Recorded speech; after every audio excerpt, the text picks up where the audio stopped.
You did research for an in-depth piece called The Promised One, and I love it. The top 10 candidates to be the next great Canadian quarterback. Who are the best up-and-coming QBs Canada should know about? Well, the obvious answers are the two that are going to be in the pros next year. Nathan Rourke, who will be starting in BC, and Trey Fork, who may actually be in the NFL come next season. But I'll give you some up-and-comers below those guys because we've talked about them on the podcast enough. One name that really jumps out that people should have their eye on is Christian Vieja at Penn State.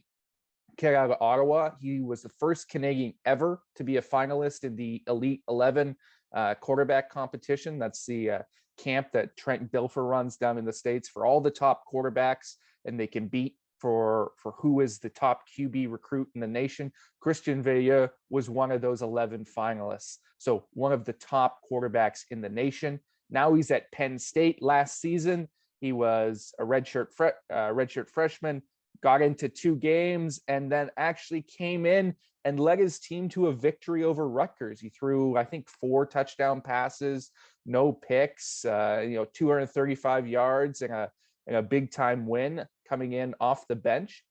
So this is a kid with a lot of potential. Now, he's probably not going to be the starter next year. They've got Sean Clifford coming back for his COVID 6th year as a super senior. And there's some competition behind him in a 5-star recruit named Drew Alar. But Vieja is a guy who, when he gets on the field, he's got one of the term is an easy arm. I mean, it looks effortless, and the ball is 60 yards down the field.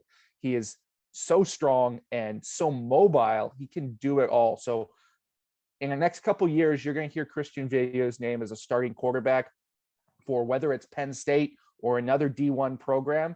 You'll hear his name a lot. And I'm sure if he blossoms into a starter, it'll be someone you'll hear as a potential NFL draft guy. Now, the second one I want to highlight off the top is the top Canadian recruit for 2023. So he's got another year in high school. The kid named Drew Villago. They call him, Dunk, the Canadian Cannon down in Michigan. Canadian Cannon. He's a 3-star recruit.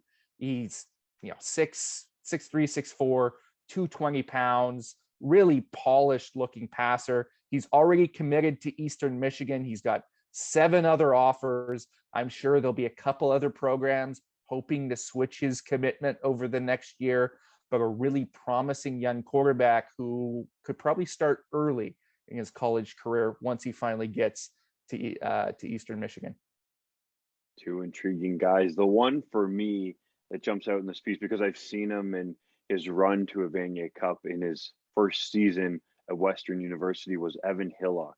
He started for multiple years at St. Thomas More, who was the number 1 rated high school team in the country, located in Hamilton for the uninitiated, and originally had committed to the University of Guelph, but then opted to go to the Mustangs. And that decision can pay off in a lot of ways, but the most critical one will be that time with Greg Marshall, who people will remember was a head coach with the Hamilton Tiger Cats in the mid-2000s, has that CFL experience at that level, but more importantly, he knows how to develop players and get them ready for the pros. Western has been a factory for developing future CFLers and even having some guys get a look in the NFL. Von Martin probably would be the latest one, I think, in terms of a Mustang that actually played downs in the NFL after being at what was at the time the University of Western Ontario. So that development under Marshall could really aid Hillock if he gets to the point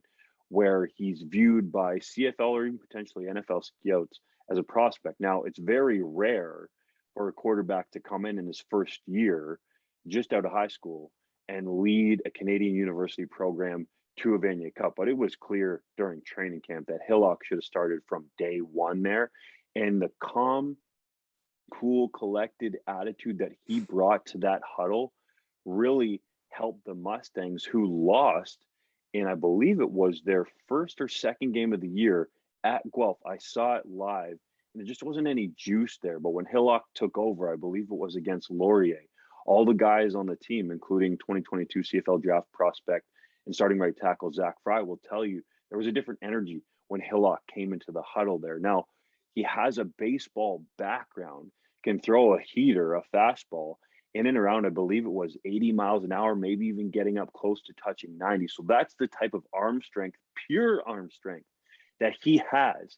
And if he can develop to the level of, let's say, a Will Finch, who was a record setting quarterback at Western, but stay healthy, unlike unfortunately Finch was able to do, he took a number of shots to the head, especially, and dealt with multiple concussions, then I think Hillock could have a chance. It's a bit of a projection, but down the line, it's certainly possible. Yeah, there are people that say, well, how could you have Evan Hillock on the list? Look at the run game he had. I mean, it wasn't him who was necessarily taking them to the Vanier. And to those people, I say, just go back and look at his high school tape, even in Hamilton. And you'll see a guy, I've never seen a quarterback like him go through progressions at that age. You know, you look at a normal Canadian high school quarterback, it's one read, maybe two, and then take off. Evan Hillock's sitting back in the pocket. He's going one read, two read, like he's going through the whole field, making those plays. So intelligence wise, which is the hardest part of the game to learn, reading the defenses, going through your progressions, he's already there and can only get better. It's about the development and how much Greg Marshall is willing to put on his plate that will determine his success in the future. And the one other guy I do want to bring up before we move on here is a guy I couldn't put on the top 10, but I put it as a footnote on the bottom because I think it's important that fans know about him. And it's a kid named J.D. Johnson. Now, J.D. Johnson is originally from Vancouver. His dad was the head coach at SFU and played for the Lions, a true Canadian. But he moved down to Arizona when his dad got a job coaching, I believe it was a junior college out there. And so he played his high school ball in Arizona as the backup to the top recruit in the nation, Spencer Rattler. But if we'll all recall, Spencer Rattler got suspended his senior season of high school. J.D.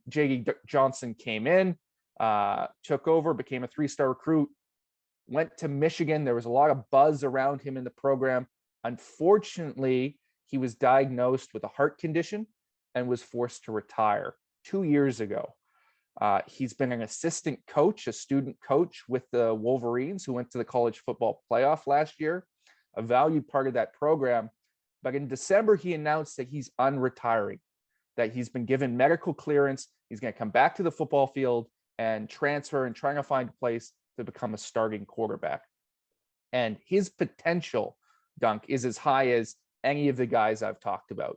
If he gets on with a Division I program, he's a guy that you'll talk about in the CFL NFL conversation in the coming years.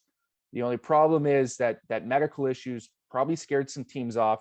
Right now, he hasn't committed to any schools. I don't know what offers he has, but there hasn't been a lot of movement on that front.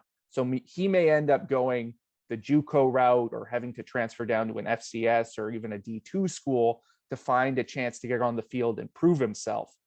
But keep J.D. Johnson in the corner of your eye, because he can be in that Christian Vieja tier if he gets a chance and he's healthy, because I know he's been working very hard with a trainer and he knows the game from a mental standpoint exceptionally well. Make sure you go to 3downnation.com to check out the piece for the full top 10, the honorable mentions, because everybody loves reading about Canadian quarterbacks. And this is, in my mind, the definitive list right now of the dudes that you should keep an eye on in youth sports, in high school in our country, and south of the border in the NCAA as guys who could be the future at the position. A lot of angry high school kids in my DMs